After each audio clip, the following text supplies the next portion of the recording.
Qual a diferença? Vamos começar pela diferença para chegar no resultado. Qual a diferença entre Marx e Gramsci? Vocês estão estudando Gramsci, vai ficar mais fácil. Qual a diferença entre Marx e Gramsci?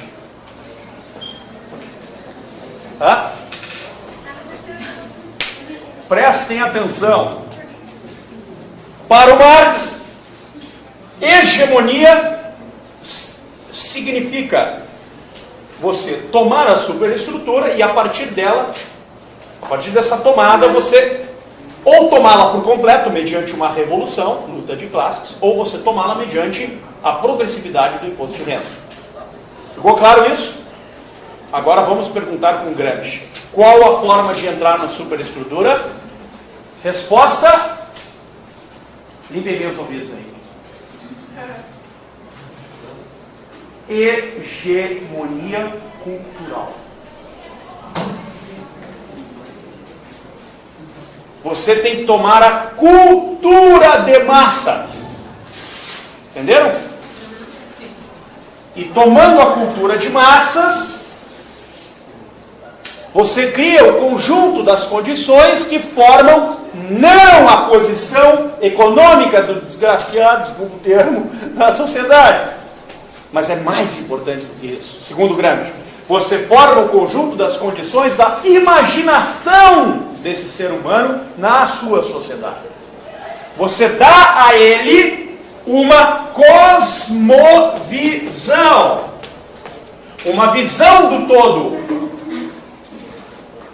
E, portanto, você, de certa forma, totaliza a consciência desse camarada, para que ele se transforme num agente revolucionário, muitas vezes sem perceber. Estão entendendo? Ou de novo? Ou de novo? Segundo Gramsci, nós proletários, nós comunistas, nós herdeiros verdadeiros do grande Marx, membros do Partito Comunista Italiano, ci dobbiamo prendere il potere con le seguenti regole. Con le seguenti regole. Ci dobbiamo da fare un processo da presa del potere con le armi delle culture, stabilindo un'egemonia culturale sulla società civile. Allora, vou falar italiano, e daí chama atenção, né? Agora vamos voltar para o português. Ci ritorniamo al portoghese. Ci ritorniamo al portoghese. O Gramsci está nos dizendo o seguinte: para tomar a superestrutura, você precisa, antes de mais nada, tomar a cultura. Porque se você tomar a cultura, você vai, durante um lapso de uma geração ou duas, ou até três, modificar a forma como as pessoas pensam. E modificando a forma como as pessoas pensam, você modifica o conjunto das condições reais às quais esses indivíduos irão agir. Querem um exemplo? E agora eu vou fazer de propósito, porque eu estou no último dia de aula. Vocês e eu somos cobaias da hegemonia cultural, segundo Gramsci. Vocês, não por culpa de vocês, muito longe disso. Vocês, desculpem, vocês não têm outra saída senão essa. Vocês estão de mãos amarradas. Vocês moram num país chamado Brasil. No Brasil, praticamente 99,99% das editoras que lançam livros de filosofia e ciências sociais no mercado fazem o que nós vamos chamar, nós não, o que o Gramsci chama no Cadernos do Cárcere, volume 4, de seletividade editorial. O que é seletividade editorial? Simples! Os autores que contribuem direta ou indiretamente para a hegemonia da cultura e para a modificação da consciência social, segundo a lógica revolucionária, nós publicamos. e aqueles que são contrários à hegemonia nós descartamos. Estão entendendo o que eu estou dizendo? Querem um exemplo prático disso? Então, muito bem. Vocês já ouviram falar em Michel Foucault? Já? Vocês já ouviram falar? Vamos pegar qualquer um deles. Jürgen Habermas. Já ouviram falar em, por exemplo, Axel Honneth? Esse é menos conhecido. Tá bom. Vou dar só esses dois de exemplo. Agora eu vou dar um outro nome. Vocês já ouviram falar de Léo Strauss? Sim! Quando? Isso é um milagre. Quem é o professor de epistemologia? Excelente! Isso é um milagre, né? Vou dar outro exemplo. Vocês já ouviram falar em Eric Feiglin? Não, claro que vocês não ouviram falar. Por que o senhor está falando isso? Porque ele só foi publicado no Brasil recentemente. Oh my God! O Gramsci disse que para tomar a cultura você precisa selecionar quais livros entram no mercado e quais não entram. Só que o problema é o seguinte, quem vai selecionar? Você precisa de um grupo mobilizado. E esse grupo mobilizado é o que o Gramsci chama de intelectuais orgânicos.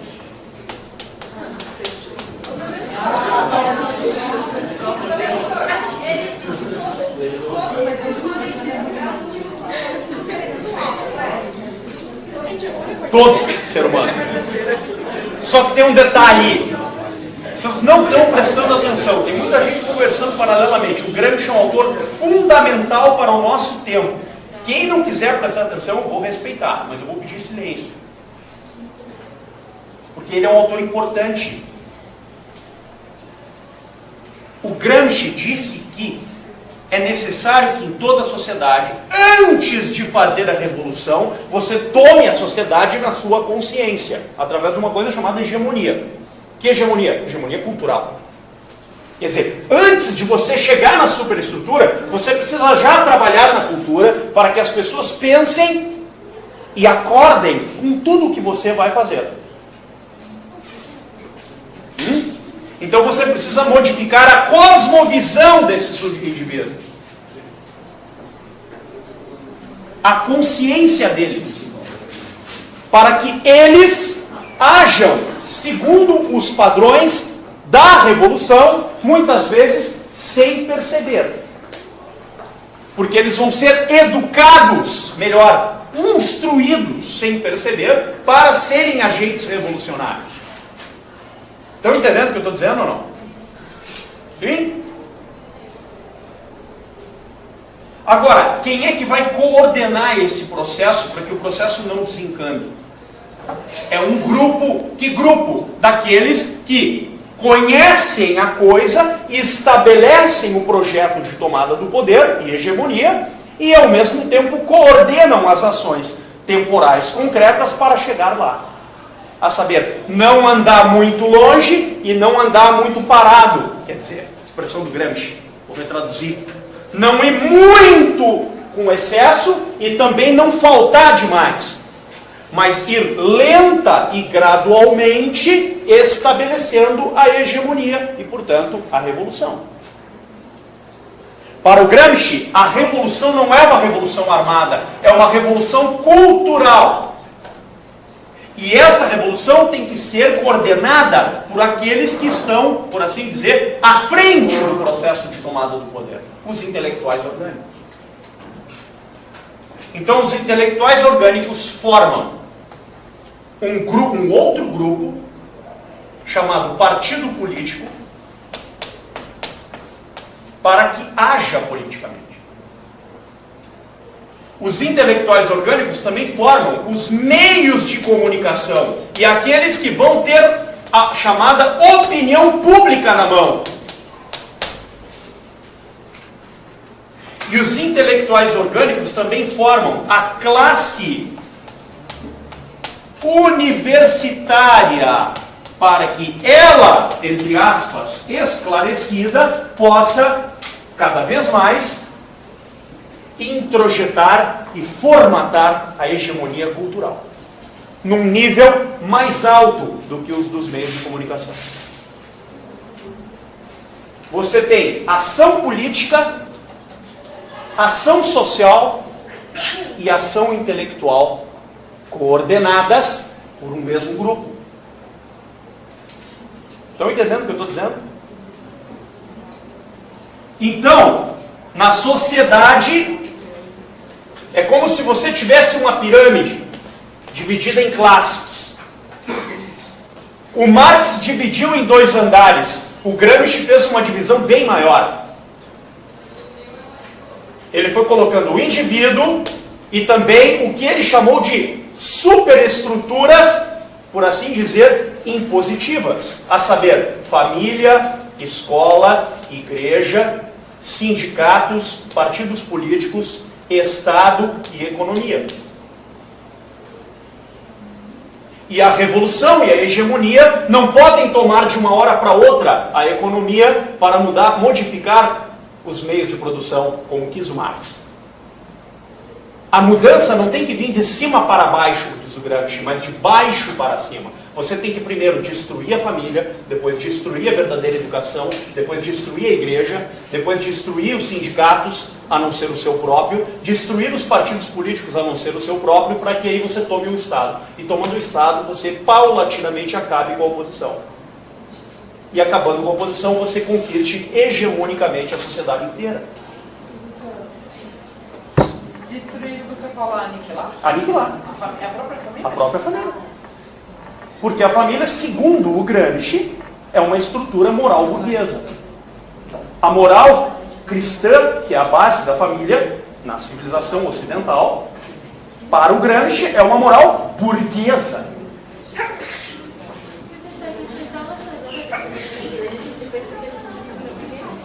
É uma superestrutura dividida mais em blocos, quer dizer. Tu diz de uma para a outra, uma superestrutura impositiva. Quaderno de Descartes, volume 5. Pô, ainda lembro disso aí, hein? Deixa eu ver. Também os caras... Não vem ao caso. Tá claro esse negócio ou não? Aonde que começa a coisa? De novo, na cultura. Você precisa dar os livros certos para que as pessoas não pensem diferente disso. Então vocês não vão conhecer Platão, não vão conhecer Aristóteles, não vão conhecer Eric Bergelin, não vão conhecer Léo Strauss, não, vocês vão ler o Foucault. E é a única coisa que vocês vão ler na vida. Absolutamente. Totalmente, integralmente. Toda estratégia hegemônica, segundo Gramsci, é nada mais nada menos do que manipulação. Ganha quem tiver maior poder de manipulação. Está claro isso? E chega um momento que a hegemonia é tão forte que ela domina também os meios de, por assim dizer, produção. E aí é o momento em que você compra uma outra estrutura paramilitar para fazer frente à estrutura militar oficial da superestrutura, que é o Estado. Exemplo, FARC. Exemplo, PCC. Entenderam? Caiu a ficha agora? O que está acontecendo? Ele compra os meios de... Os meios de produção. E conquistando os meios de produção, ele conquista também os meios de garantir a sua eficácia. O que garante a eficácia? Bom, se a cultura não der certo, a gente tem a força do nosso lado. Não vai pelo título, vai pela porrada. Então esse professor não é mais um pensamento em grupo, é um pensamento numa parte, num pedaço da população. Né? Sem dúvida. Alguns querendo dominar, então o comunismo já era. Já era. O Gramsci reconhece isso várias vezes. Não existe comunismo. Só existe socialismo. Só que socialismo não é uma divisão econômica, é uma divisão política. Mas ele estaria voltando mais para aqui, então. Não, pelo contrário. O Gramsci sabe que só tem uma saída. Que o Estado mantenha esse sistema de pé. Ele não quer destruir o Estado, ele não quer chegar ao comunismo, ele quer chegar ao socialismo científico. Só que por uma outra via, que é, vamos dizer, baseada na mesma estrutura marxista, mas dela diverge porque os meios são diferentes. Não a força pela força, não o imposto de renda pelo imposto de renda, mas a cultura. Você modifica primeiro a consciência do ser humano. E depois de modificar a consciência do ser humano, você obtém integralmente o poder sobre ele.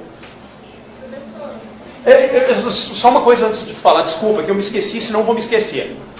Como é que o Gramsci chama a mim e a vocês? Isto é, os cobaias desse processo. Idiotas úteis. Nós somos, eu e vocês, para o Gramsci, nós todos aqui somos os idiotas úteis. Porque nós somos cobaias dessa estratégia revolucionária e hegemônica. Nós estamos integralmente alienados. E não estamos percebendo isso. Foi, próprio. Ele mesmo. Vocês entenderam? O Gramsci é o gênio do mal. Tá claro?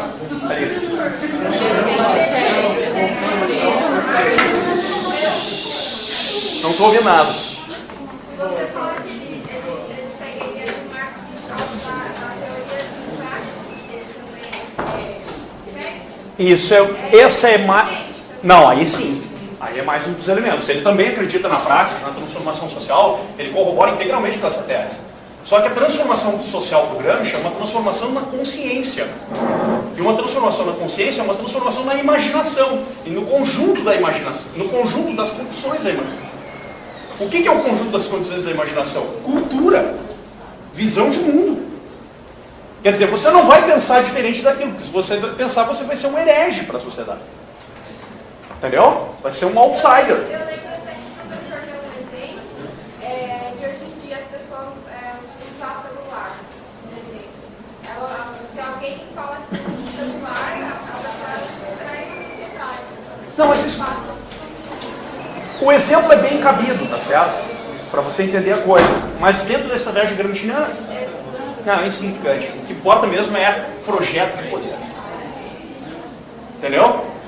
Quer dizer, todo partido que assume-se como um partido gramsciano é um partido que tem um projeto de poder hegemônico. Tá claro? É um partido, atenção, que se preparou para entrar no poder, não para sair do poder. Quem mais? É isso? Entenderam o Gramsci ou não? Sim. Muito bem. Se vocês quiserem entender de fato como se obtém o poder, vocês têm que ler o livro do Gramsci. É muito bom. É ótimo que leia. Bom, dito pouco a respeito da teoria gramsciana, exigiria uma análise muito mais bem elaborada da nossa parte. Isso aqui é só a introdução, de novo, ao pensamento do Gramsci. Eu vou entrar no terceiro autor e no segundo autor da tradição marxista, que é o Georg Lukács. Ouviram falar dele? Então vamos ver um pouquinho do Lukács.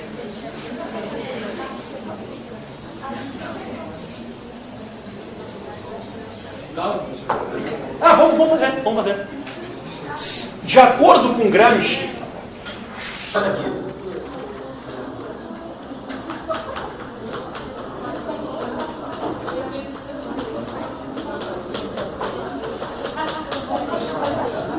vocês quiserem, eu venho um sábado aí, entendeu? E aí dou uma aula só do Lucas. Não.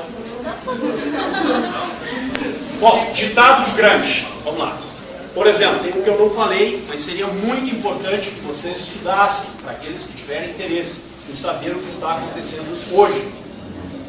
Que é a questão da circular do silêncio. O que é a circular do silêncio na obra do Gramsci? É o meio mais eficaz de calar a boca daqueles que são opostos à hegemonia cultural. Exemplo, tudo que você está falando é uma besteira ou uma conspiração. Entendeu? Entenderam? Oi? Um exemplo real. Putz, são tantos, vamos pegar um. Vou te dar um exemplo que é bem chocante, ele vai desagradar talvez pessoas aqui na sala, que a gente falar igual. Hoje existe uma campanha pela liberação das drogas em andamento. Só que essa questão tomou um corpo na opinião pública no seguinte sentido: você é ou contra ou a favor do comércio de drogas porque você acredita que usar drogas é ou um direito ou um estado de alienação. Não é assim que a questão é colocada na opinião pública? Só que tem um aspecto que ninguém falou ainda, que é o seguinte: quem é que vai dominar a produção de drogas e o comércio de drogas no Brasil, caso seja liberado? E aqui a gente chega num monopólio, e esse monopólio chama-se FARC. Entendeu? Então, para que esse direito, entre aspas, vingue, nós aceitaremos que existe um monopólio econômico que domina todos os meios de produção disponíveis a esse respeito. Alguém falou isso em alguma porra de um jornal, tipo Folha de São Paulo ou Estadão? Não. Por que não falou? Porque se falar, amanhece morto. Vocês entenderam isso agora ou não? Estão gravando isso? Não tem problema, pode gravar porque eu não tenho medo de morrer. Pode gravar. Ficou claro? Ou não? Então está aqui um exemplo. Você está entendendo? Tem outros vários exemplos que eu poderia dar. Agora.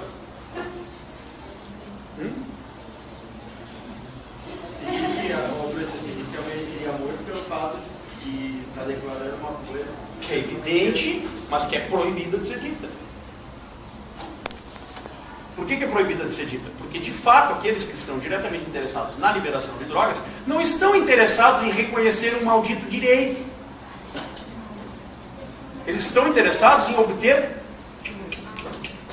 grana com isso. Só que, para isso, eles precisam de um meio cultural. Qual o meio cultural? Dizer que usar drogas é um direito. E fazer aqueles que usam se tornarem ainda mais dependentes disso. E, portanto, comprarem este produto. Comprarem esse produto de quem? Deles. Torná-los mais ricos. Entenderam como é que são as coisas no mundo?